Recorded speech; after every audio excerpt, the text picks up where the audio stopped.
kita bahas aja. Kali ini gue bakal bahas tentang kasus Jessica Myrna.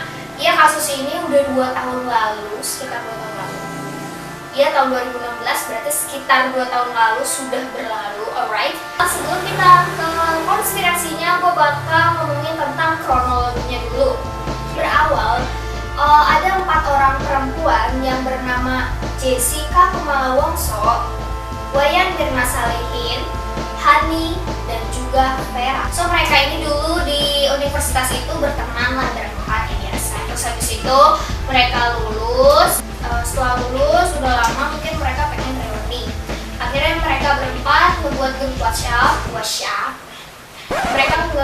Jadi ada grup WhatsApp khusus mereka berempat. Terus mereka memutuskan untuk reuni di Jakarta, di Grand Indonesia. Nah, jadi awalnya tuh mereka bingung mau kemana nih, kira-kira kita reuninya di mana, nongkrong-nongkrongnya ya bos gitu. Aduh, yang kali kita nongkrong di jembatan. Masa lulusan Sydney Australia nongkrong di jembatan? Wayan Mirna Salihin, dia menyarankan untuk kita nongkrong di kafenya namanya kok Cafe Olivier. Akhirnya mereka berempat sepakat buat reuni di Cafe Olivier yang ada di sekitar Mall Grand Indonesia. So, waktu itu yang pertama kali datang di cafe tersebut itu Jessica. Dia pertama kali datang di cafe tersebut sendirian. Sedangkan Myrna bersama dengan Hani berdua berada di Mall Grand Indonesia. Jessica nge-WhatsApp ke grup mau dipesenin kopi apa, terus Myrna menjawab kopi es Vietnam. Oke, jadinya Jessica pun memesan kopi es Vietnam dan 2 kopi. Terus Jessica duduk ke tempat di mana yang sudah dia pesan. Setelah dia menaruh barangnya di atas meja, gak lama kemudian seorang pelayan datang nganterin kopi es Vietnam yang dipesan Myrna melalui Jessica. Yap, udah datang kopi Vietnam. Nah, setelah itu gak lama kemudian 2 koktailnya datang. Hanya sekitar sejaman setelah minuman itu datang, hampir sejam, baru Myrna dan juga Hani datang ke Cafe Olivier. Dia datang ke Cafe Olivier berdua. Terus ya biasalah, teman ketemu teman lama ya gak sih, kita cipika-cipiki dulu, peluk-peluk dulu, ngobrol, gimana kabar lo, ya gak sih, yang udah nanya-nanya gitu. Akhirnya si Myrna duduk, posisinya Myrna di tengah, terus tangan kirinya diapit sama Jessica dan juga Hani. So, waktu itu pas Myrna duduk, dia bilang, loh, ini kopi siapa? Nah, Jessica jawab, ini kopi lu yang lu pesan sesuai di grup. Si Myrna, oh thank you banget ya udah dipesenin, maaf banget ngerepotin ya. Si Myrna ini langsung minum kopi tersebut. Pas dia minum, gak enak banget rasanya, kata si Myrna. Kok rasanya aneh begini ya gitu, gak enak banget, so bad, katanya gitu.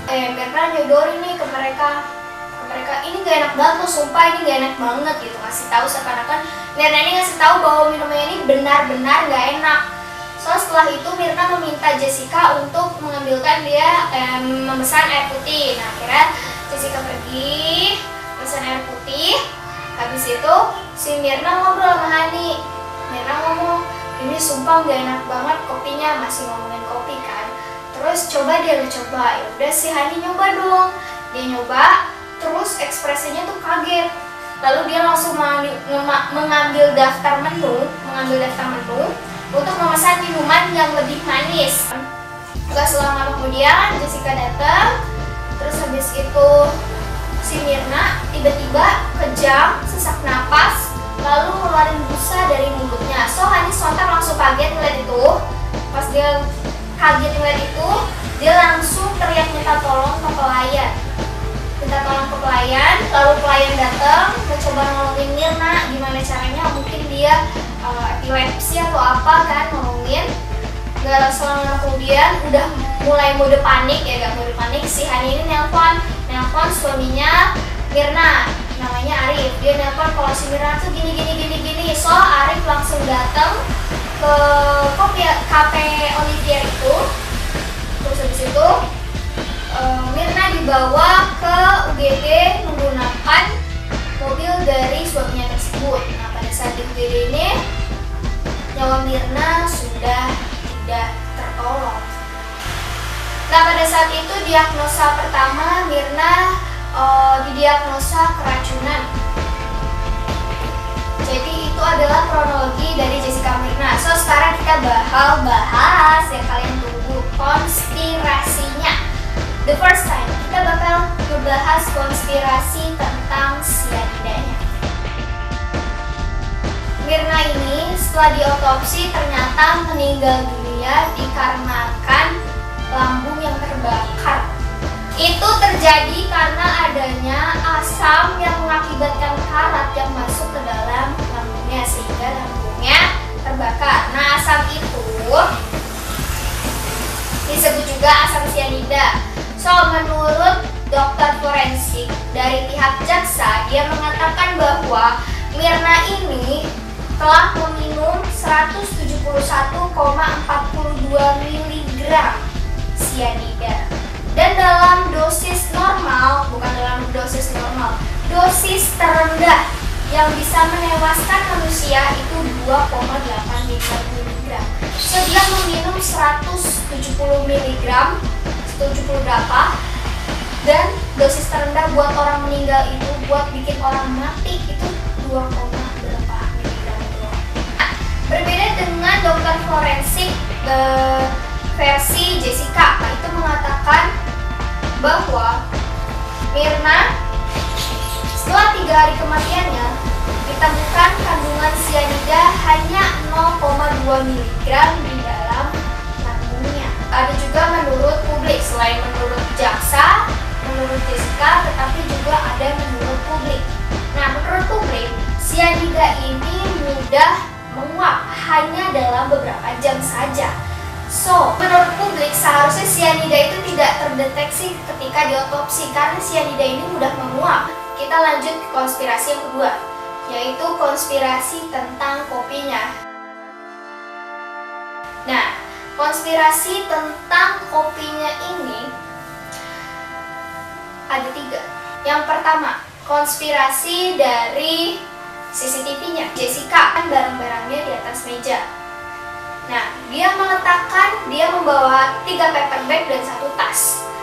Nah, paper bag ini ditaruh berjajar di depan kopi es Vietnamnya Mirna.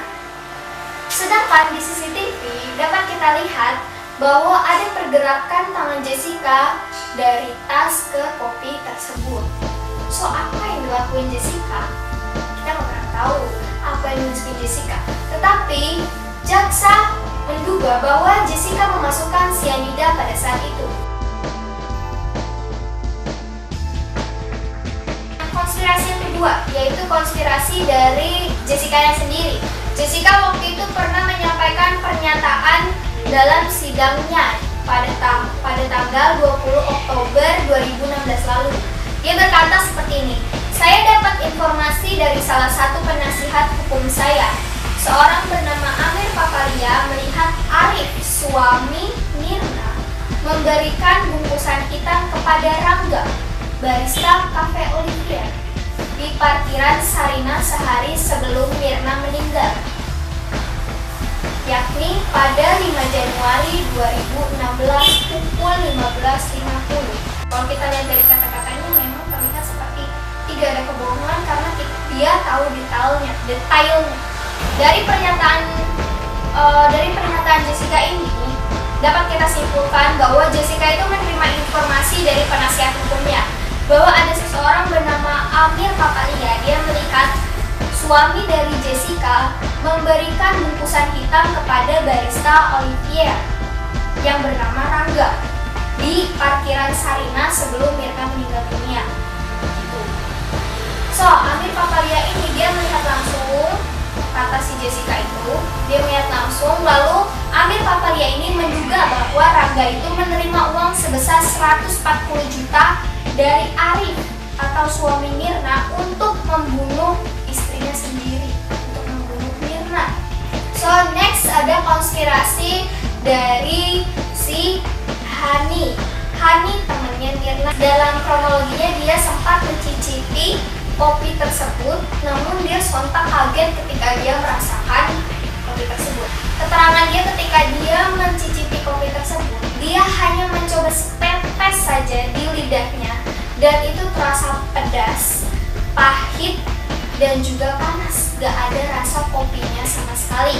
Dan dia mengakui bahwa dia melihat ketika Mirna minum kopi tersebut, sedotan tersebut sudah dalam keadaan terbuka sebelumnya. Tapi kenapa kalau setelah minum kopi itu Hani kok gak meninggal? Kalau memang salahnya di kopi itu.